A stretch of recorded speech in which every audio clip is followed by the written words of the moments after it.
Tuned right here as we continue to track Katrina. The official landfall of the first time it made landfall was at 6:10 Central Time right over the Louisiana Delta.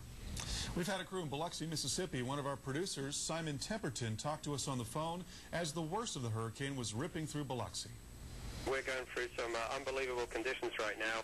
We're actually in the Armed Forces Retirement Home here in Gulfport, and we're standing inside, and water has been seeping into the building. I'd say we had like a 20-foot, at least that much storm surge outside. It's washed all our vehicles away, our rental cars and everything else. Now water is seeping into the home here, and they've evacuating everybody to the second floor.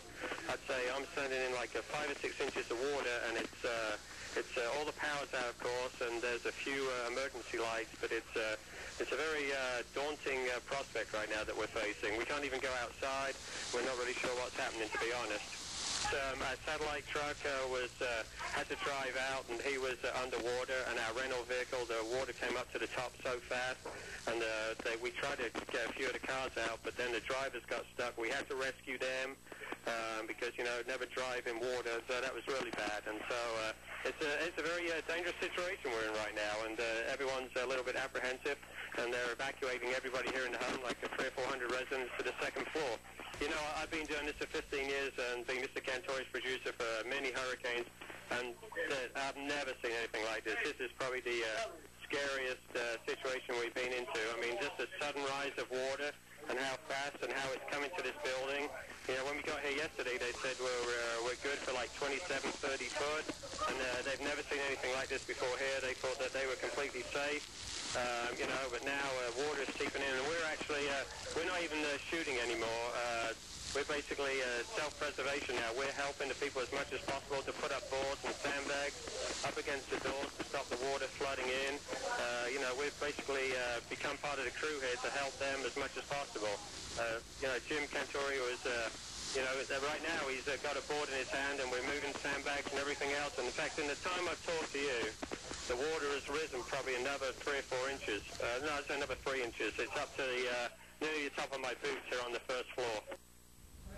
Wow, just amazing. And still, Mississippi just getting pounded by terrible weather. They certainly are. The worst of the rain is now beginning to move away from New Orleans, but we are still getting very gusty winds along the coast. And I'll tell you, folks, this story is going to go on for a long time. In Birmingham, right through tonight into tomorrow morning, heavy rain and flooding, gusty winds, isolated tornadoes, power outages are possible.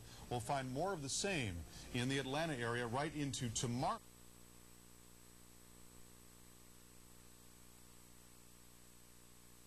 This is I-10 in Mobile, completely washed out. At least 116,000 people are without power. The Salvation Army is preparing to serve 400,000 meals a day to victims and emergency responders throughout the Gulf. Walmart is donating $1 million to the Salvation Army to help with disaster relief. Right now, Katrina is blamed for 10 deaths. 3 were in a nursing home in New Orleans. And thank you for keeping it tuned right here as we continue to track Katrina, a storm that is still packing a punch as it moves inland.